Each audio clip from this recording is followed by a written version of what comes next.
नमस्कार।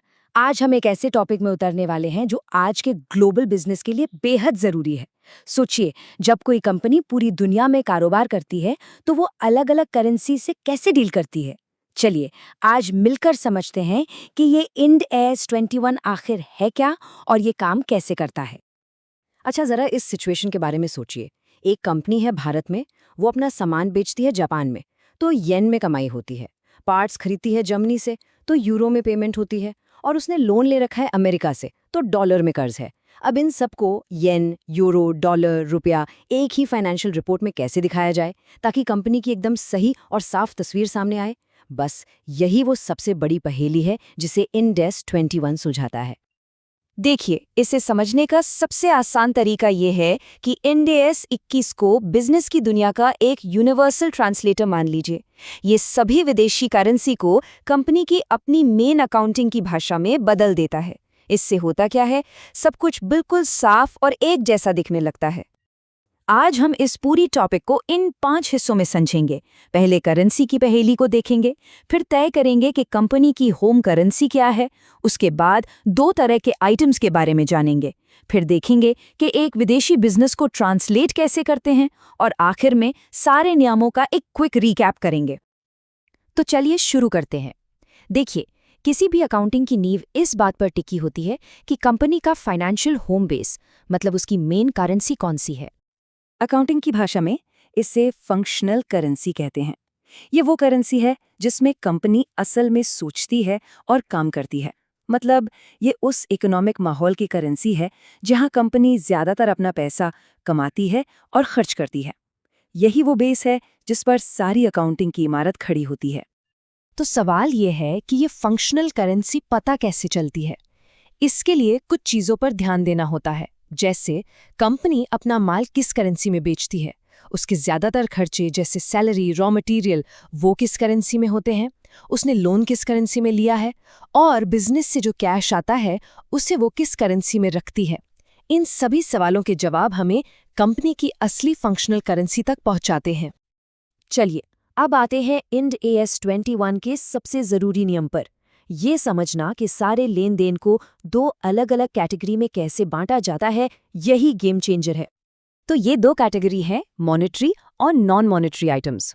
Monetary items वो होते हैं जिनकी वैल्यू एक फिक्स्ड करेंसी अमाउंट में तय होती है, जैसे किसी से पैसे लेने हैं या किसी को पैसे देने हैं। एक्सचेंज रेट बदलने पर इनकी वैल्यू भी बदल जाती है। वहीं दूसरी तरफ नॉन मॉनेटरी आइटम्स वो एसेट्स हैं जैसे कि कोई मशीन, बिल्डिंग या स्टॉक।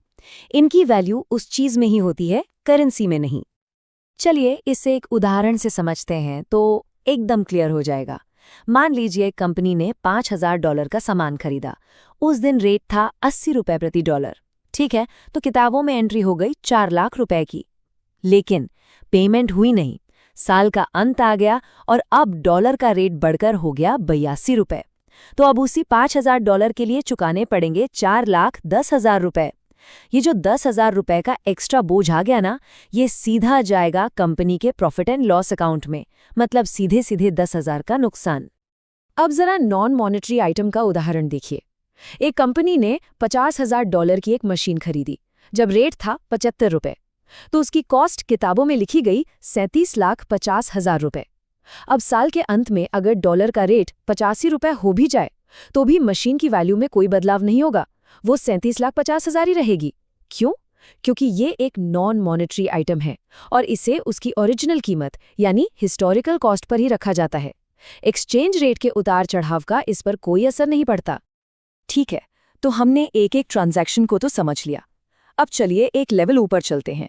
देखते हैं कि जब एक पूरी की पूरी विदेशी सब्सिडियरी यानी सहायक कंपनी की फाइनेंशियल स्टेटमेंट्स को ट्रांसलेट करना हो तो क्या होता है। इस प्रोसेस को आसान बनाने के लिए इंड एस 21 ने कुछ नियम बनाए हैं। पहला, सारे एसेट्स और लायबिलिटीज को साल के आखिरी दिन के रेट यानी क्लोजिंग रेट पर ट्रांसलेट किया जाता है। दूसरा, साल भर की इनकम और खर्चों को एवरेज रेट पर ट्रांसलेट करते हैं, क्योंकि वो तो पूरे साल होते रहते हैं। और तीसरा, इक्विटी को उस पुराने रेट पर ट्रांसलेट किया जाता है जब उसे इशू किया गया था। अब जाहिर है, जब हम 3 अलग-अलग रेट इस्तेमाल कर रहे हैं तो बैलेंस शीट मैच नहीं करेगी, एक डिफरेंस तो आएगा ही। तो यहाँ एक बहुत ही मजेदार सवाल उठता है, ये जो डिफरेंस आया है इसका क्या करें? क्या ये प्रॉफिट है या लॉस है? नहीं, इसे कहीं और एक बहुत ही खास जगह पे पार्क किया जाता है।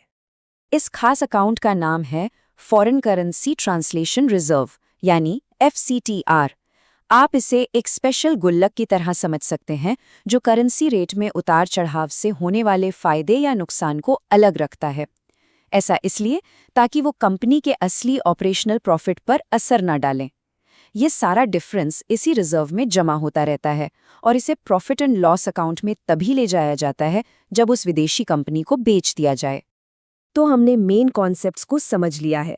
चलिए अब इन सभी जरूरी नियमों को एक फाइनल स्कोर कार्ड में फटाफट देख लेते हैं। तो जो सबसे जरूरी बातें याद रखने वाली हैं वो ये हैं। पहला, हमेशा फंक्शनल करेंसी को पहचानिए, वही स्टार्टिंग पॉइंट है। दूसरा, मॉनेटरी आइटम्स को क्लोजिंग रेट पर दोबारा वैल्यू किया जाता है और उसका असर सीधा प्रॉफिट पर पड़ता है। तीसरा, नॉन मॉनेटरी आइटम्स को उनकी ओरिजिनल कॉस्ट पर ही छोड़ दिया जाता है, उन्हें छेड़ा नहीं जाता। और आखिर में जब एक पूरी विदेशी कंपनी को ट्रांसलेट करते हैं तो जो भी डिफरेंस आता है उसे FCTR में सुरक्षित रख दिया जाता है ताकि वो हर साल के नतीजों में बेवजह का शोर न मचाए। तो जाते जाते एक दिलचस्प सवाल पर सोचते हैं, क्या ऐसा हो सकता है कि एक कंपनी असल में तो बहुत अच्छा बिजनेस कर रही हो, लेकिन सिर्फ करेंसी रेट्स में बड़े बदलाव की वजह से उसकी रिपोर्ट में प्रॉफिट की जगह लॉस दिखने लगे? इंड AS21 हमें बताता है कि हाँ, ये बिल्कुल मुमकिन है और यही वजह है कि इन नियमों को समझना आज की ग्लोबल इकोनॉमी में इतना ज्यादा जरूरी है।